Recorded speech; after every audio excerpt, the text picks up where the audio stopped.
everyone. Hello viewers. This is Riot Media. For we are DC-based Ethiopia-focused platform, Riot has been producing and broadcasting its programs for several years now in Amharic. But from now on, while we will continue to do what we have been doing in Amharic, we have decided to do shows in English as well, with the intention of engaging the wider world and getting our messages across.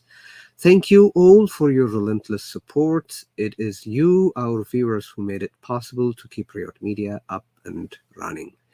We hope to do interviews and conversations in English as often as we can, but since this depends on the availability of our guests, it is difficult for us to give you a definitive timetable. Before we go right to today's show, I'd like to remind everyone here to like and share the streaming and to subscribe to our channel, not to miss our videos. Today, we will have a conversation with William Davison. Let me give a brief introductory note here first, and then we will welcome William to our conversation. William Davison is a journalist and analyst. He was previously Bloomberg's Ethiopia correspondent from 2010 up to 2017, and has also been a contributor for other international media, including The Guardian, Foreign Policy, and Al Jazeera. William founded Ethiopia Insights, which is one of the premier English language publications on Ethiopian affairs in 2018. I would like to encourage everyone to go ahead and read those articles on Ethiopia Insight because they're very insightful and they're not also partisan, so you can get different perspectives out there. And those of you who want to write your takes and analysis, it is also a very good place to write on Ethiopia Insight. They will publish your articles so long as it is up to their editorial standard. William has been serving as a senior analyst for Ethiopia for International Crisis Group from 2019 up to present. Thank you, William, for being with us. Welcome. Thanks very much for having me, Tewodros. Good. Let me start my questions with a personal one, though you'll give us a brief. You'll share your thoughts with us about it. You were expelled twice from Ethiopia. First, I believe, for running afoul with the OPDO structure in relation to the unfortunate events surrounding Eritrea in 2016, and again in 2020 following the outbreak of the Tigray war. Here are my questions. Can you tell us a little bit more about how these expulsions transpired, just to set the record straight, and what does that tell about the political climate in Ethiopia? Well, I don't think we should get too tied up on this, but in terms of setting the record straight, I mean, the first sounds like you might know more about it than me, but it was actually in 2018. Okay. It was in the period after Prime Minister Haile Mariam resigned and before Prime Minister Abiy was appointed. And I think to this day, there's a certain amount of uncertainty about exactly who from the power structure was responsible. Was it the new guys or was it the old guys? But I think that's sort of ancient history now. And but what do you think was the reason? I think probably both deportations or both exits stem from a similar sort of dynamics in that I was a relatively prominent foreign voice at a time of huge political sensitivity. I had reported in a fairly concerted fashion on the anti-government protests, therefore received lots of criticism from the government, from the TPLF, but also at times I was accused of reporting in an overly friendly fashion on the EPRDF, particularly with regards to its economic record. So also the opposition was at times very angry with me as well. And then I think in 2020, I again found myself quite a prominent foreign voice in this. I then had a role, not just being a journalist, but also appearing on the broadcast media. So I remember one very prominent Al Jazeera Inside Story appearance with Mustafa Omar, and Mesenbet Asifa, I think, where I spoke out very vociferously to say that I thought that the war that was about a couple of weeks old at that point, that I thought that it was going to be a total disaster for the country, and argued for negotiations. And in some ways I was a little bit naive, because although the political atmosphere was already very difficult, very polarized, etc., I didn't realize that we had so quickly moved into a you're either with us or against us circumstance. Very naive of me. And so I think the whole crisis group positioning of calling for negotiations, and my call was not what the powers that be wanted to hear, because the war had begun, and the whole intention was to remove the TPLF from regional power, and bring them to justice, etc.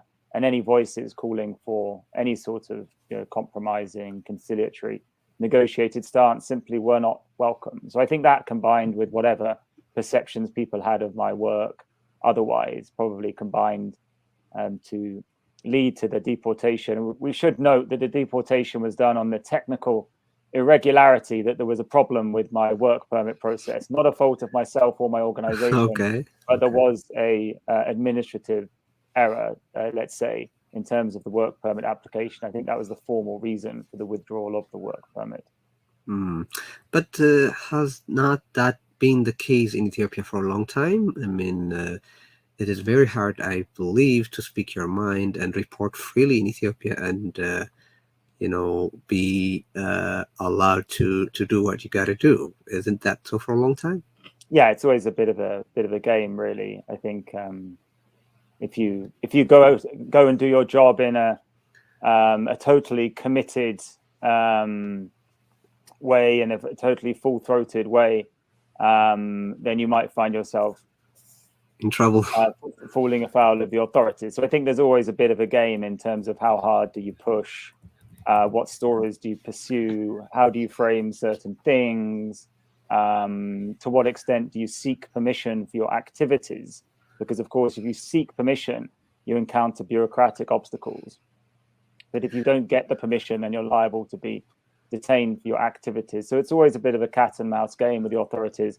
Lots of people would just say that amounts to self-censorship, and I think that's a reasonable argument. But certainly it's a very difficult operating environment.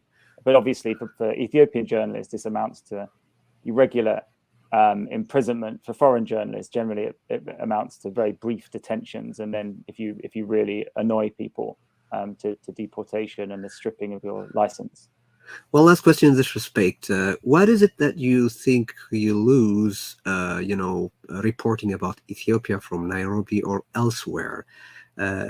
What is the missing here for not being on the ground, to either working as an analyst or a journalist? The events become abstracted, so you don't really have a feel for how things look and how they feel and sound and seem on the ground. You're reporting on these terrible events, but they're quite abstracted. You're insulated from them, which I think can be problematic. And then I think the other thing is that obviously, again, particularly in a political environment like Ethiopia's, some conversations and some contacts are far better met face to face, and it's much easier to have a more relaxed conversation face to face, and harder to maintain those sorts of conversations when you're conducting them by phone. Okay, let's move on. Looking over the ICG, or International Crisis Group, reports, I've noticed that the ICG has repeatedly attempted to suggest ways towards negotiations and conflict resolution, and it's a very positive thing. However, I was struck by the fact, in suggesting a roadmap for peace negotiations, you were willing to tie the humanitarian assistance to concessions from Tigray forces. I'm here referring to your recommendations in your report, Ethiopia's Civil War, Cutting a Deal to Stop the Bloodshed, published on the 26th October. How do you justify tying humanitarian aid to any condition whatsoever. I mean, is this not in absolute contradiction of the international law or even basic morality? Crisis group deals with political realities primarily.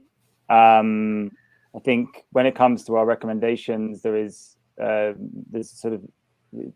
balance between idealism and pragmatism. So, I think you just mentioned that we are always recommending peaceful negotiated solutions when actually there's reason to think, and there are no signs that the parties are interested in that approach. So it is a bit of a I'm sorry, but wait, I hope you agree that weaponizing hunger is a crime, right?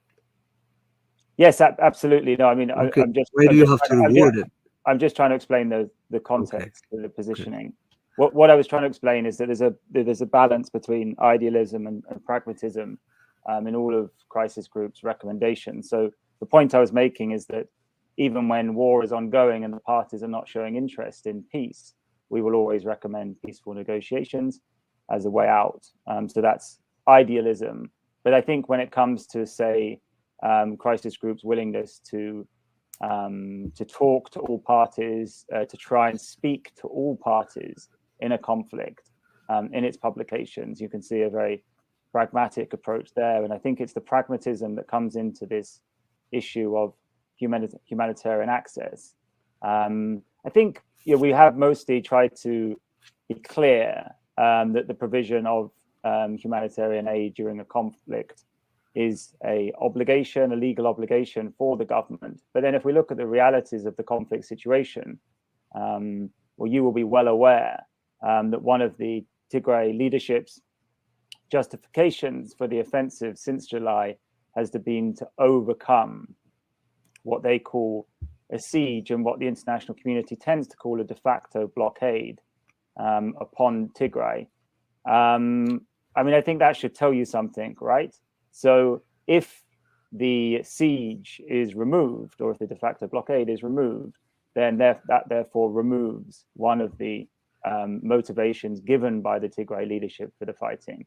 So by making this type of linkage, we are by no means legitimizing or justifying the weaponizing of aid or the federal government failing to meet these obligations. And indeed, we do try and restate that these are obligations. But in terms of the practicalities of bringing the fighting to an end, I think if the federal government was able to really take steps to try and facilitate humanitarian access to Tigray, and if they were able to restore these vital services, most of all banking, then that would remove one of the key justifications for the offensive given by the Tigray forces. But what I'm worried about here is the precedence. What kind of precedence are you guys setting here by linking those two things, contrary to, as I said, international law, international humanitarian law, or even basic morality? I mean, what precedent are you guys setting here by recommending this? Well, I just explained we're not justifying it.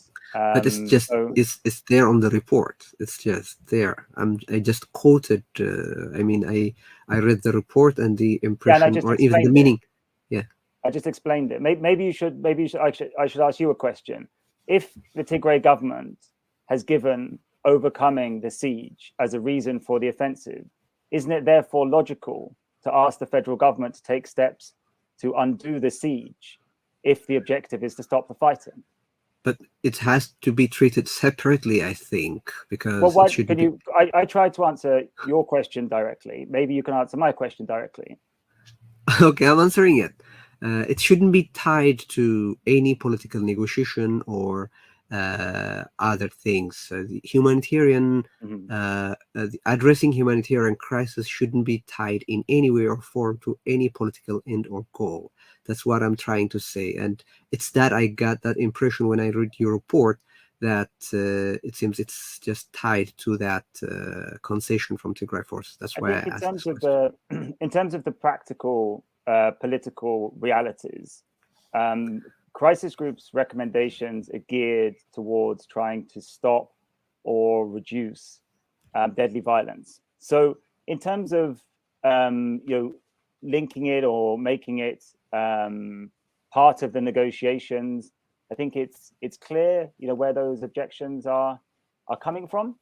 But what we are looking at is ways that both parties, can take some sort of initial steps to do something to create maybe the opportunity for a cessation of hostilities, maybe the opportunity to rebuild a little bit of trust and goodwill between the parties, because it seems only if those sorts of steps are taken do we have any hope of the type of broader political negotiation process that is needed. But I would point to the basic logic that if it's not the only reason, but if a key reason for the Tigray offensive is overcoming the siege, then it does not seem particularly unreasonable to suggest that the federal government should take steps to stop the siege if the objective is to stop the fighting.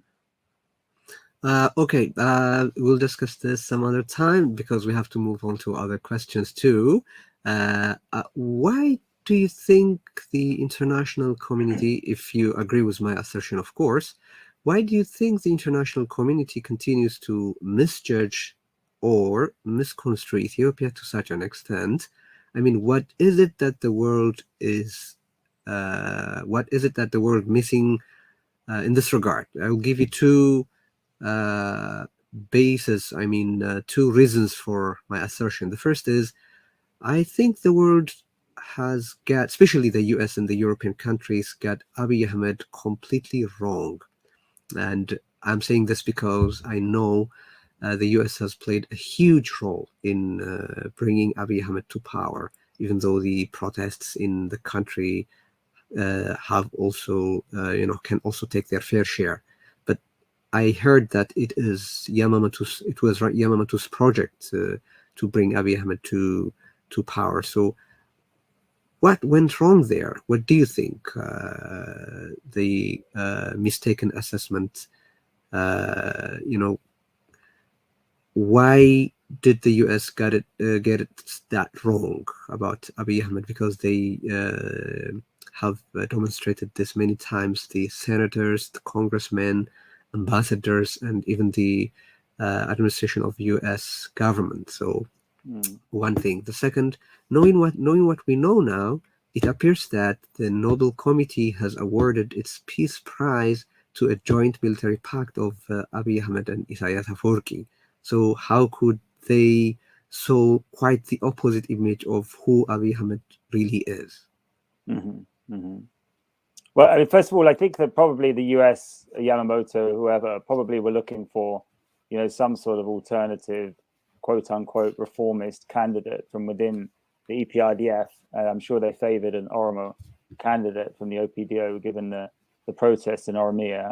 I'm not too sure how much more deeply involved they were in the internal politics of the OPDO and the EPRDF than that. But I think we can imagine them pushing quite hard for an Abiy Ahmed type character to emerge. I think that sort of context explains these misjudgments. As you all recall, it was a time of great political peril back in 2018. I think everyone was absolutely desperate for a way out. From what looked like a continuing protests to be met by increasing state repression, which had been going on for a number of years. Therefore, when there was a sort of peaceful transfer of power from Haile Mariam to the new leader, and then the new leader made such encouraging noises in terms of suggesting a significant break from an authoritarian past, also promising to accelerate all sorts of political and economic reforms that many in Ethiopia and outside demanded, and then that was followed up by action on those reforms in terms of the continuing return and release of exiled and imprisoned political figures and parties, and then of course the rapprochement with Eritrea. I think people were hugely encouraged and excited, and that's partly because of the very difficult situation that Ethiopia was in. But I also think this great desire to see a sort of, again, sort of quote unquote liberal, supposedly transformative, democracy-minded leader come to power. I think there's pushed all the right buttons in terms of a sort of global Western audience. And put simply, people didn't really inquire too much into the substance of the Prime Minister's political character or his rise through the EPRDF and national security state. And again, they didn't inquire too much into the peace deal, which was a major factor in the Nobel Peace Prize, as you mentioned. That was a frozen conflict, and the fact that it was unfrozen was taken as an overwhelmingly good thing. And so those who pointed out, well, what about the ongoing relations, terrible relations between the TPLF leadership and the Isaias regime, or the lack of participation of the Tigray leadership in the deal, or indeed the fact that generally it was quite a narrow deal, primarily between the two leaders. These sorts of salient facts were simply overlooked because the sort of feel-good story of the sort of nominal democratic transformation, move away from authoritarianism, also a presumed move away from ethnic politics, I think, and ethnic federalism, although that had even less substance to it in terms of a narrative, especially given the character of the Oromo protests, which was primarily sort of Oromo nationalist type demands to them. But I just think that all these defects were ignored, and a lot of questions went unanswered. And we could talk more about that. I mean, I think quite purely, I think in the case of the Nobel Committee, it's a question of a degree of just pure ignorance, as well as sort of wishful thinking. And I think that wishful thinking, I think that is a useful framing for that entire sort of narrative, or the reception that the transition was initially given. What do you have to say about the Office of the High Commissioner for Human Rights decision to include the state-run EHRC, or the Ethiopian Human Rights Commission, in the investigation of the conflict-related atrocities, where the Ethiopian state is one of the parties to be investigated? I mean, I can cite this as another instance of the global community not understanding Ethiopia very well. Do you think the UN Human Rights Commissioner saw the EHRC as the Justice Department of the US, or the institutions in many democracies, like in many European countries, which are fairly independent despite the fact that they are part of the executive branch? Or is it the experts in the Human Rights Commission believe that Africans do not deserve more than this? I mean, which is it? I have a hard time getting it. That's why I'm asking. I think probably, as usual, it's a combination of things. I think Daniel Bekele's appointment was, you could again say naively, but that was seen as almost one of the cornerstones of the reform period, because he was seen as a genuine human rights practitioner, an experienced one. Also, of course, and controversially so, at one time a sort of political opponent of the TPLF EPRDF, so he wasn't politically neutral. But I think his appointment was seen as a progressive one. That meant that his institution received a certain amount of donor support, as did other democratic institutions. And whilst I think there are major blemishes against the EHRC, I do also think that they have done some valuable work during this period. So I think it's perhaps sort of buying in, believing your own hype about the some idea of a rapid democratic transformation, when of course the reality is that the EHRC was still a very relatively weak institution that was operating in an incredibly constraining political environment. And then perhaps there's a sort of something is better than nothing type attitude that went with the decision to move ahead with this joint investigation. I think there were plenty of voices pointing out the problems of involving the EHRC, which we should note is formally a legally autonomous institution accountable to Parliament. But there were plenty of voices advising against that. But then, of course, there was a very strong Ethiopian government voice insisting upon it. So I think the difficulty, Tewodros, is that whilst people could see the ground rapidly shifting, and that their characterization of the transition, their characterization of the Prime Minister and his government, to say that wasn't living up to the hype is something of an understatement. Instead, the country and with no small part of that government had found itself embroiled in a brutal civil war, with the federal government being accused, the federal military being accused of all sorts of abuses, and being responsible for others by inviting the Amhara forces into Western Tigray and inviting the Eritrean forces into the rest of Tigray. But there's a sort of cognitive dissonance there, because you've set up this transition as a great success, and then you're kind of waiting for that success to happen, and then it all starts to go wrong, but you're still clinging on to different parts of it. And I think that sort of contributes to the type of decision making that might have resulted in that joint investigation. What about the dramatic error made by the International Crisis Group on its report released on April 2nd, 2021? Sounds like a slightly loaded question coming up. Okay, you'll answer it that way. But I think it's a dramatic error in my reading. I'll explain why I'm saying this. The title, obvious, yeah. The title of the report is Ethiopia's Tigray War, a Deadly, Dangerous Stalemate.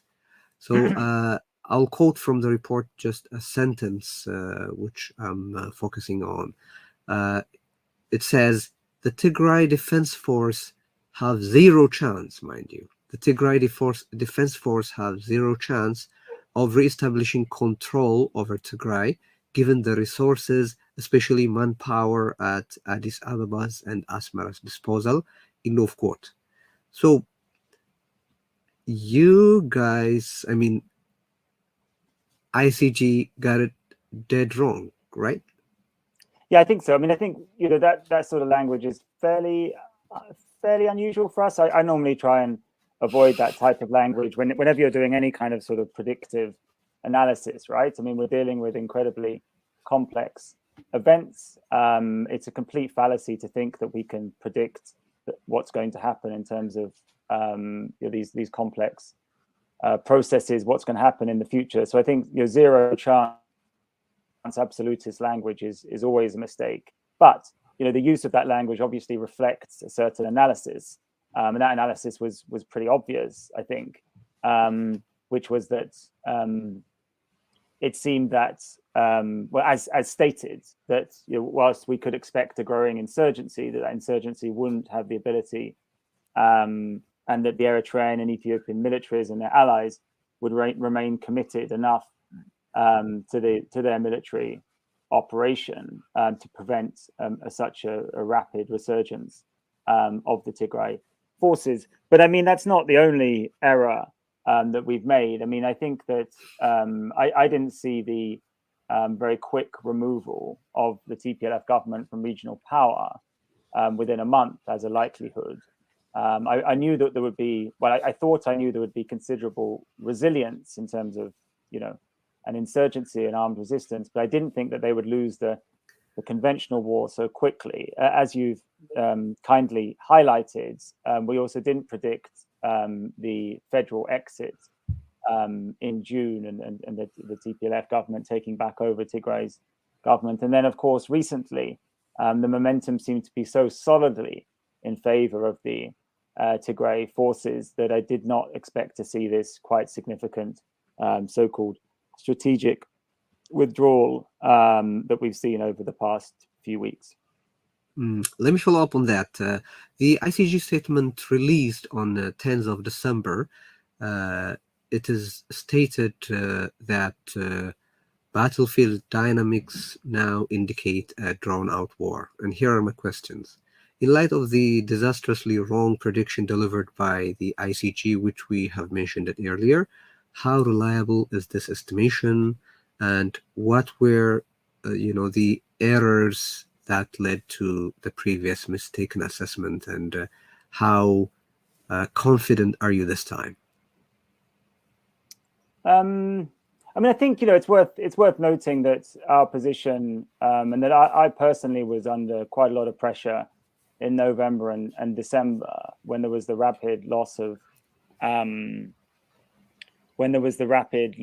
conventional war and the loss of government power. I tried to put the pieces together and sort of held the line to say that I thought that there would be quite a successful resurgence, and I think that was reflected in the work that we did.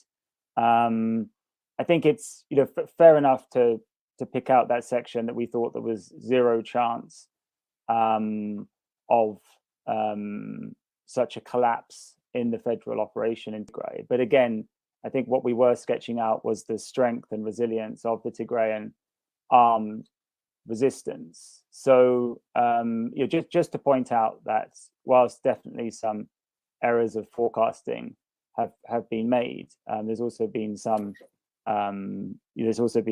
successes as well. And I think the underlying sort of framing that it was going to be kind of impossible to completely eliminate Tigray's armed resistance has been there throughout and looks to have been solid. In terms of you were asking what justifies that current most recent assessment. Yeah, how. So basically, it's up to you how reliable it is, Tewodros. That's not for me to say. But I think the thinking is that on the federal side, on the Amhara side, we do seem to have had a relatively successful popular mobilization effort. There seems to be a fairly, as far as I can tell, quite a high level of commitment to try and prevent Addis being taken over by the Tigray forces and their Oromo Liberation Army allies. Then we've also seen this uptick in foreign support for the federal government. Abiy's trip to Turkey, the continued UAE role, China's foreign minister, the fairly steadfast support at the Security Council from China, Russia, and India and others. Now, that foreign support, which has of course provided some new drone capacity, well, that drone capacity seems to have played a role in challenging those quite stretched supply lines, and therefore it's led to this rethink from the Tigray command. Now, that suggests to me that those foreign backers are probably going to be almost as emboldened as the prime minister because they've achieved some fairly significant success. So are they therefore going to be able to sustain the federal government's war efforts, maybe through financing, maybe just through military support? And then combined with that, could we therefore also see a sort of sustained popular mobilization? That would mean that even though the Tigray forces and commanders seem to have quite significant advantages in some respects here, to the extent where I don't think they're going to be completely defeated. I don't think they're going to be forced back to Tigray, but it might be difficult for them to achieve some of their key aims here, not just overcoming the blockade, but controlling the flow of trade to Addis on the Djibouti road to put pressure on that way, or getting to Addis itself and and taking over the federal government, or pushing the Amhara and the Eritrean and federal forces out of Western Tigray in order to return Tigray to its pre-war borders. I mean, you're perfectly free yourself as a journalist and analyst to make your own projections. But suffice to say, those are our latest projections, and that's the rationale for them. But what are you? I mean, can you show us a little glimpse of the process? What are you basing this on? What data are you basing this assessment? That's what I want to know. I mean, Which assessment? the even the previous one, or this the prediction that the war is going to be protracted? So how do you guys get extensive data to analyze the situations and to have a fairly good prediction? I don't think we have any. The Ethiopia team is me. I'm dealing with the same information environment that you or any other journalist is. Obviously, we try and collect whatever data we can. We try and speak to a wide range of sources. We try and look at precedent. We try and make objective assessments of the situation. We try and be cautious in our predictions, and that's a mistake we made with that previous one, the zero chance. But I think the multi-year civil war projection or protracted conflict forecast, we're expressing a concern, Tewodros. The point is that we don't know for sure, of course, and that's why that sort of absolutist language is wrong. There's zero chance, but we don't know for sure. But we're pointing at some factors, some analysis of those factors, which suggests that maybe there is, more than a slim chance of this developing into a protracted conflict.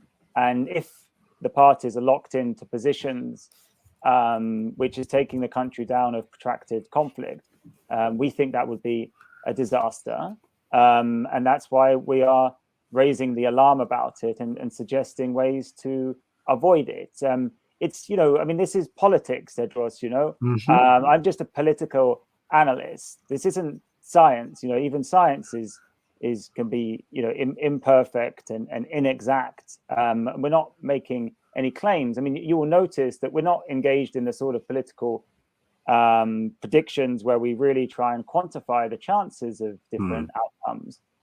We're just trying to draw in quite broad brushstrokes. And the broad brushstroke we're drawing at the moment is, well, it doesn't look like the Tigray forces are completely defeated. That seemed very unlikely even from the beginning of the war. I don't think they're going to be pushed back into Tigray. Even if they were, that in many ways would be a disaster for Tigray. And then the reasons that I pointed to in terms of the apparent potential strength of the federal coalition. It's that sort of assessment which leads us to raise the alarm that we could be entering a protracted conflict.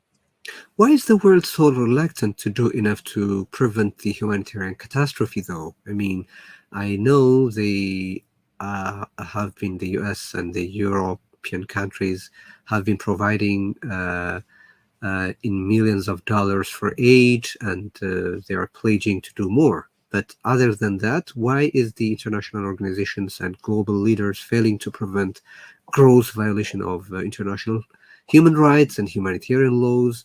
For example, they tolerating the humanitarian blockade, and there are no practical efforts to open the humanitarian corridor and the air bridge, etc.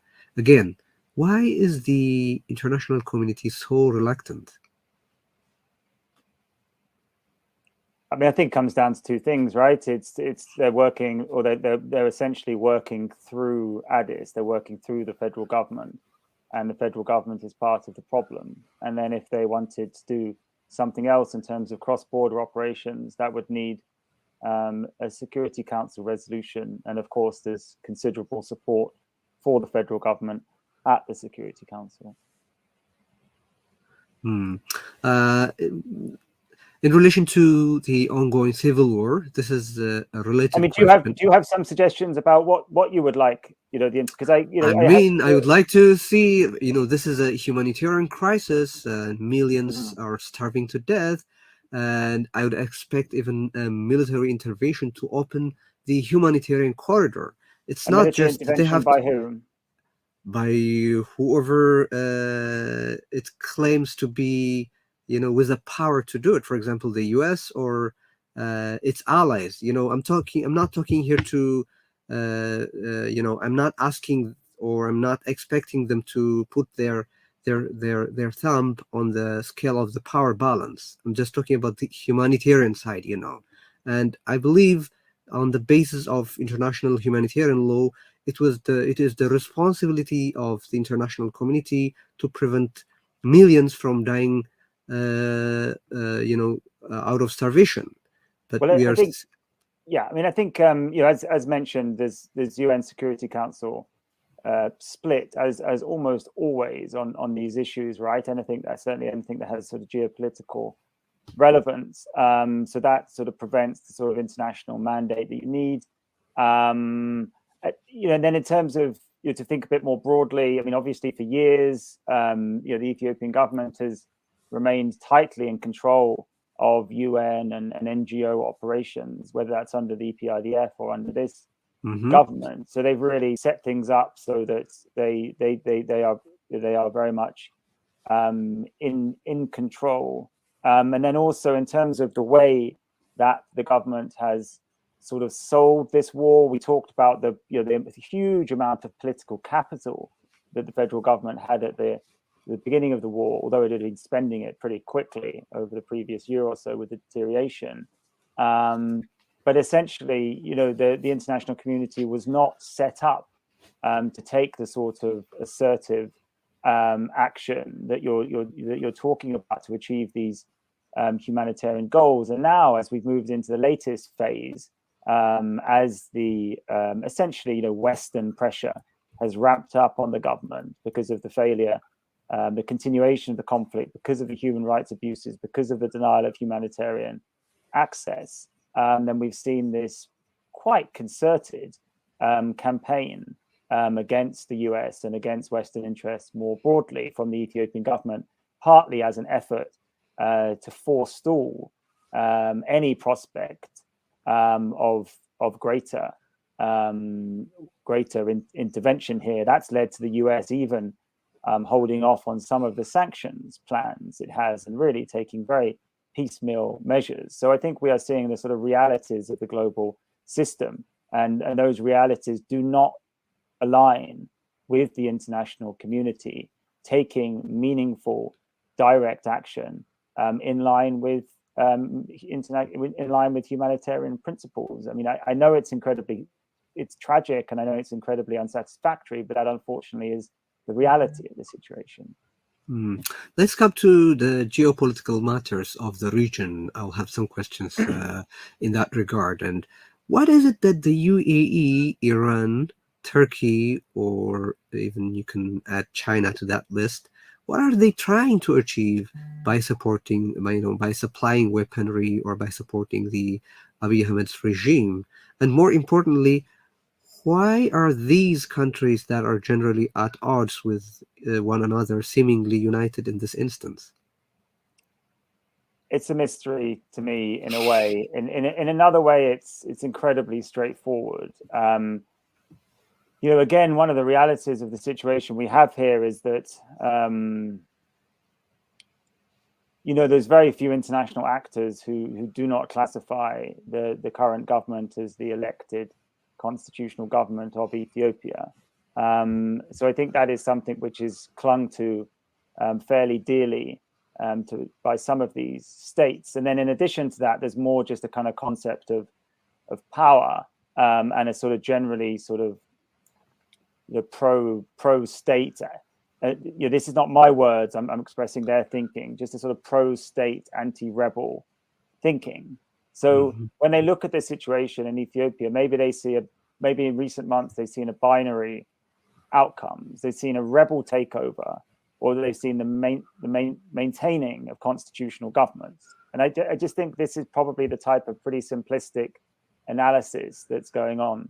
And of course, that's led to considerable support for the government of the day against what they perceive and is cast by the federal government as disruptive rebels determined on destabilizing the country, or just a terrorist organization, as the TPLF is classified. So I think this is what is leading to the thinking. Of course, this has represented itself at the Security Council as well. And then it's also played out in terms of this quite significant backing we've seen, particularly in terms of drone support in recent months. The problem, of course, as I do not need to explain to someone like you, is how does this help Ethiopia's stability in the short term, the medium term, or the long term? There is no prospect, as I see it, of completely defeating these armed opposition movements. That is largely because of the relatively popular base that they have in their own constituencies. So simply arming and backing the federal government to the hilt leads to nothing but just ongoing chaos in the country. And I think at Crisis Group, if you want to give us any credit, we've been fairly clear that it is important that the federal government recognizes the reality of that situation. Yes, that these are armed movements with a popular cause, some popular support, with resonance in Ethiopia's historic fault lines, etc. And therefore, there needs to be some sort of accommodation, and needs to be a far more inclusive approach to this transition by the federal government itself. And we dearly wish that all other international entities, including ones far more powerful than ourselves, would make a similar reading of the situation. With regard to the Horn, what do you think is the new factor that hasn't been there, or what new variable has been introduced in the region to explain the seemingly increased volatility of the Horn? I mean, what has it changed? That's a very good question. I suppose, I guess Ethiopia's as a fulcrum of stability was quite important. I think Ethiopia for the last 5 or 6 years has been in a certain amount of turmoil, really, and has had its eye off the ball in terms of that sort of peacekeeping role, a leading role in IGAD. Of course, we have the sort of resurgence of Isaias and Eritrea and their move against the sort of any form of multilateral approach. IGAD is really a kind of non-entity now. And then we've seen other factors, deterioration relations between Sudan and Ethiopia, all of the political problems in Somalia, obviously the ongoing problems. But I think with Ethiopia's instability first as meaning that it was a weakened sort of regional hegemon, the accompanying sort of fraying of IGAD's authority. Not that IGAD was the most effective body, but at least it was a forum for international elite conversations and bargaining. And then, combined with this huge increase in Ethiopia's own instability, has just put the region into a very sort of perilous position, I think. Do you think the coming out of Eritrea from that quarantine has played a negative role in this respect? I mean, even in the broader geopolitical context of the Tigray war? Well, I mean, I think as stated, I think, it means that, I think essentially, I think IGAD was seen as an extension of the TPLF-run national security state by Isaias and probably by Abiy and a few others. I think that's part of the reason why they sort of sidelined IGAD. Of course, there could have been other ways to deal with the situation, and the sort of emergence of this axis between Mogadishu, Eritrea, and Addis. But then probably the major factor is the Ethiopia's civil war itself, which of course we believe that Isaias played a major role in the build-up to, and certainly his military has played a major role in the war itself. So yeah, absolutely, I think they're important factors. We could go further afield. I mean, I think that perhaps some of these Gulf powers, perhaps the Emirates. I mean, I think it seems like a bunch of international actors were sold on Abiy's sort of presentation of things.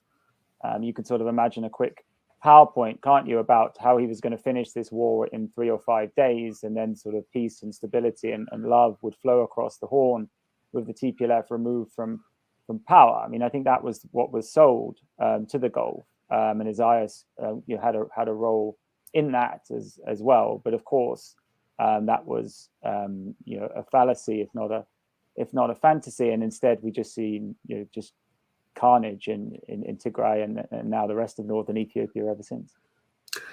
Good. Let's talk about the way forward as my last question.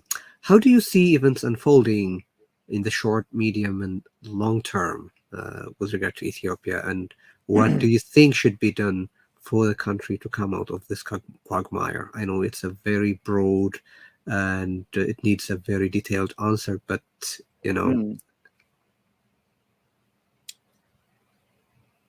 I mean, I have, obviously I have, Ethiopian contacts, incredibly well-informed people. They look at the situation and they say, we don't think that we really are capable of finding a sort of peaceful way out of this. And there's all sorts of arguments for an international role, whether it's in terms of that sort of enforcement of humanitarian principles you're talking about, the idea of a kind of Dayton Accords type process that was used to bring an end to some of the conflict in Yugoslavia with a very concerted diplomatic engagement. These have been mentioned. Unfortunately, I just don't think we really have the conditions for any type of effective international action at the moment. We've seen how, I would argue, just simply ineffective and sort of disoriented the US has been here. Just trying to argue for a ceasefire, arguing for the opposition forces not to go to Addis, but arguing for the opposition forces to retreat, but they were never going to retreat. Talking about sanctions, not really implementing sanctions, and then meanwhile, some of their regional allies sort of through the back door and make a decisive intervention in the conflict by arming the federal military. So we see the sort of ineffectiveness of the superpower there. So I think there is reason to be concerned about the international system's abilities to do anything realistically about this, other than the type of intervention we've seen from some of Ethiopia's neighbors. Ultimately, Tewodros, unless there's a rethink here from the Ethiopian protagonists, then we're in a lot of trouble. That's again why I decided to raise the prospect of a protracted war, again, to maybe to sort of focus people's minds on that sort of disastrous outcome. But unless there is some realization that efforts to completely defeat the Tigray armed forces, efforts to completely defeat the Oromo Liberation Army are futile or just far too costly, and that leads to some sort of change in approach, concessions being made, a resetting of the transition via a political amnesty and an openness to holding this national dialogue process with the participation of all political actors, including those who've taken up arms against the government, the delisting of political entities, particularly the TPLF, delisting as terrorist organizations so they can participate, then we're in difficulty. I would also add that, given my analysis of the situation currently, which I think you're correct to point out, may well turn out to be wrong, but we do think that there is a need for a softening of stance from the Tigray leadership. Can they take steps to, in some way, recognize the federal government to get the ball rolling in terms of a peace process? Because we do see the prospect of the continued suffering of Tigrayan civilians, as well as just continuing thousands and tens of thousands of deaths